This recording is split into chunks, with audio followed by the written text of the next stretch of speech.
Hey. My name's Karina. Hi, Karina. Yes. And I also do a little poetry.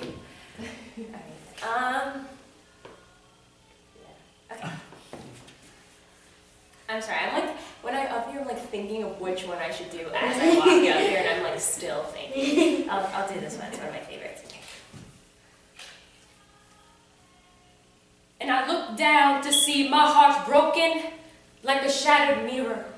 And I was this close to death. I was this close to death.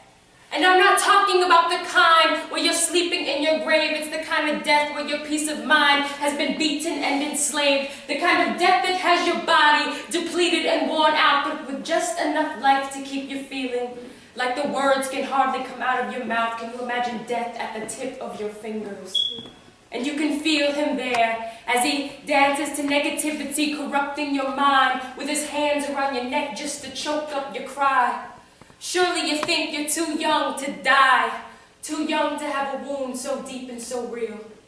But when you encounter a pain that changes your life, there's no age to the depths of what you can feel. There's no age to what you can feel.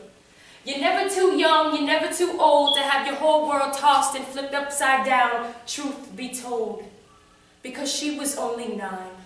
Always believed that her mom would be fine as she laid there, too sick to stand, as she laid there, too sick to speak. A 9-year-old girl reaching out for her mother only to find her dead the next week. And there's a woman out there that mourns for her baby, spending countless nights just staring at the floor, with this feeling of the unforeseeable death, nearly destructing her heart to its core. Because the pain was unbearable, and it didn't seem fair, and although they were both believers, they questioned, is God even there? They were searching. They needed someone to blame, because what kind of God would put you through that kind of pain? But there's something that we fail to remember, and that's that he felt it too. He would never set you up for something that he hasn't already been through. Because he carried his own cross, knowing what was bound to occur, and he took the nails anyway, because one day your pain would be over.